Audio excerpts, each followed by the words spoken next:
Babam hayatındaki sevdiği insanlar için çok özel şeyler yapardı. Nasıl yaptığını hiçbir zaman tam anlamadım. Ben de sevdiklerime özenmişimdir ama onda benim sahip olmadığımı düşündüğüm bir şevk vardı. Bugün o şevki yakalamayı deneyeyim istedim.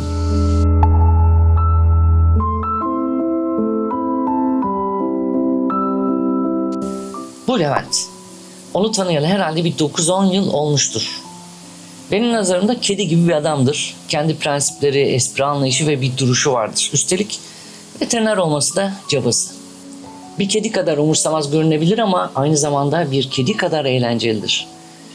Ben mesela yanında her daim neşeli hissederim. Levent normalde beraber olmak için özel bir neden aramaz.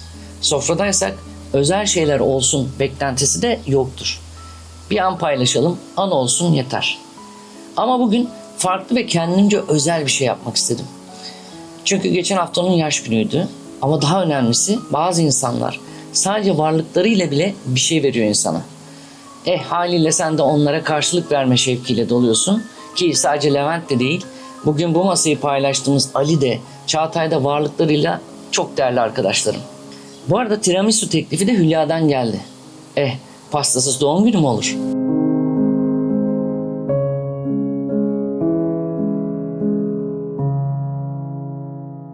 Bu ocakta patlıcan közlemeyeli çok uzun zaman olmuştu. Ama bugün elim en iddialı olduğum mezeyi yapmaya gitti. Onlar canlı ateşte pişerken diğer malzemeleri hazırlamaya koyuldum. Ateşten aldığım patlıcanları da tam soymaya başlarken arkadaşlarım geliverdiler. Levent zaten hemen işin başına geçti. Bu işleri biliyor bu adam ya. Bu işin vakkosu karşım benim ya. Ama arada elinden düşürüyor bir şeyler. Vallahi. Hocam ben ne yapayım, bırakılayım mı? Evet. Bakın abi. Maestros.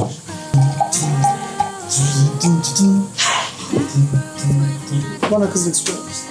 Şu Ahmet abinin o senin.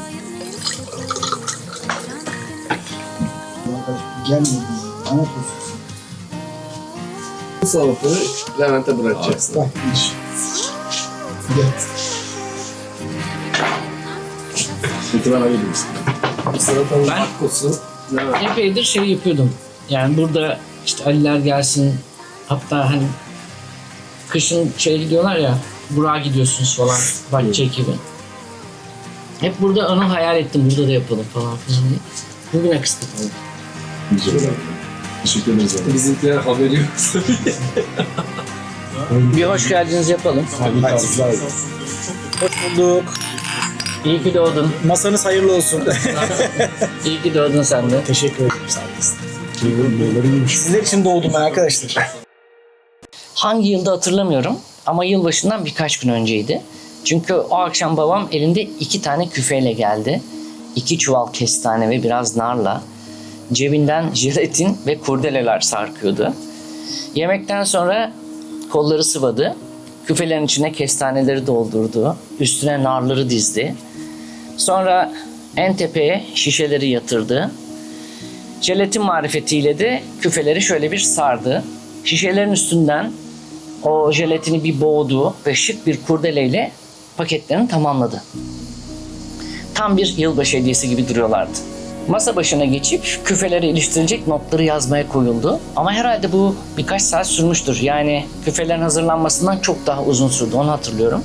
Her kelimeyi denedi ve alt tarafı işte yeni yılda size bereket, mutluluk, sağlık vesaire diliyorum yazacaktı. Ama ya başladığı yeri beğenmedi ya el yazısından mutsuz oldu, bilmiyorum. Gerçekten o iş çok uzadı. Nihayet altlarına imzasını atıp dostun diyerek bitirdi. O akşam neden bu kadar uğraştığını anlayamamıştım. Siz nasıl tanıştınız? Ali ile balık konusunda tanıştık. Balık. Balıkla. Zıpkın, balık, olta avcılığı. Olta avcılığı tabii. İşte Instagram ben de kullanıyorum o zaman da. İşte takip et falan, bul, et. Gittiğin yerlerde gör. Ali Üzer efsanesi böyle bulut gibi geziyor. Basınç gibi çöküyor, Oltaya kalkıyor geldi. falan böyle. Evet, Derken- o zamanlar öyleydi ya. Öyleydi. Derken işte birkaç defa denk geldik ettik falan derken bir de o zaman şey vardı, çok güzeldi. Forum. Forumlar takip edilirdi, yazışılırdı. Ve ticaret yaptık biz. Elbise sattı. Bana bir tane patlak. Ne sattın? Ben Elbise. patlak. Küfür etmeyelim lütfen. O elbiseyi ben satın aldım. Kliniğe getirdi falan. Böyle bir tanışmamız oldu. Sarhoşluk çekti diyor. Allah aşkına şuna bak.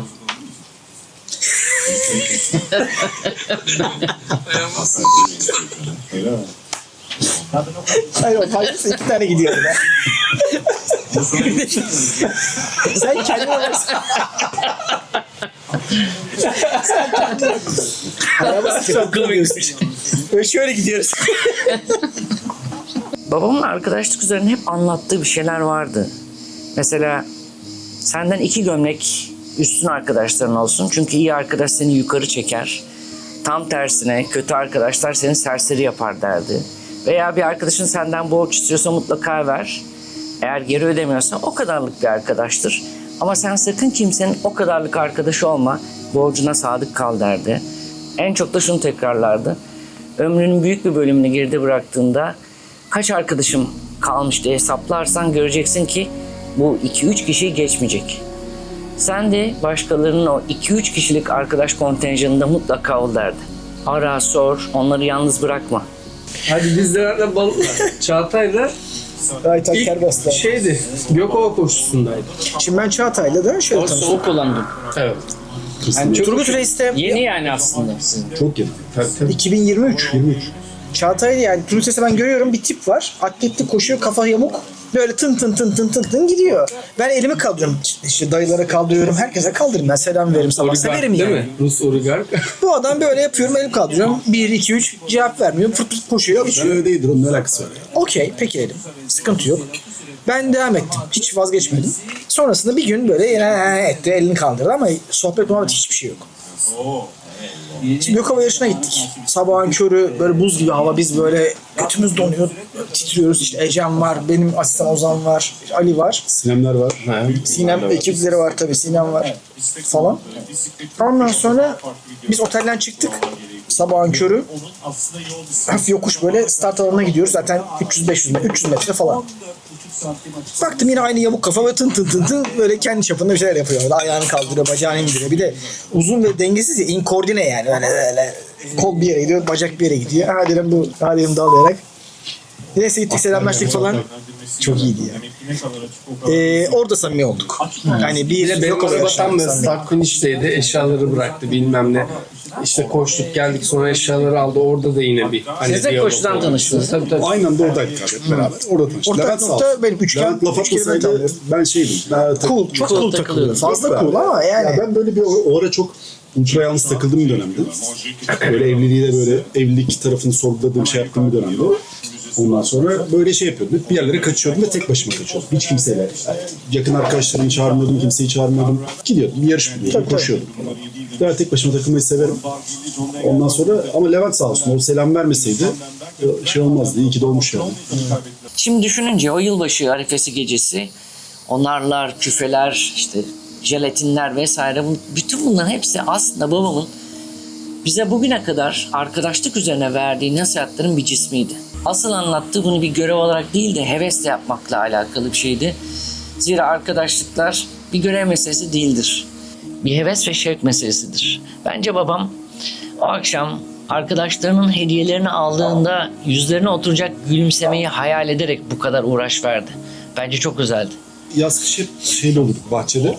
Ondan sonra Ahmet abi sağ olsun hep geçerken Hülya ile şeyle böyle bir laflardık. Ayaküstü. Muhabbet. Bir iki defa bir kere Çağlar geldiğinde biz böyle kekmek yapıp gelmiştik size. Doğru. Burada yemiştik içeride. Bayağı sohbet muhabbet etmiştik. Ama böyle şey çok bir araya gelememiştik yani.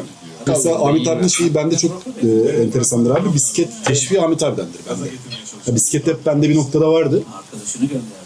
Viyana'dan döndüğümde işte Ahmet abinin selamıyla Levent abiye gitmiştim. He. Levent abiyle de tanışıyordum. Meat Burger'den tanışıyordum. Dedim Ahmet Çokan'ın selam var ona göre diye. Bir araya geldiğimiz o akşam babam gibi yapabildiğimi bilmiyorum. Çünkü çok özel bir şey yapmadım. Yani sofra kurdum, ocağı yaktım. Sevdiğim bir mezeyi yapmaya meyil ettim ama onu da Levent elimden aldı. Ama babamın duyduğu o şevki iliklerime kadar hissettim. Belki babam da bir şey öğretmek, tarif etmek yerine o şevki aşılamıştır. Bunu başka türlü açıklayamıyorum. Hayatında inandığın, güvendiğin öyle dostların olsun. Onlara özen göster, üstlerine titre. Babam böyle derdi her zaman. O halde bir sonraki videoya kadar lütfen kendinize çok iyi bakın. Saatli kalın. Hoşça kalın.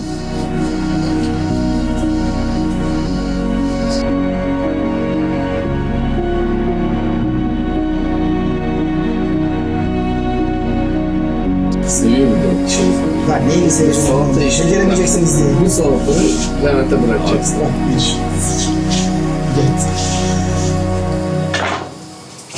Eti ben alıyordum.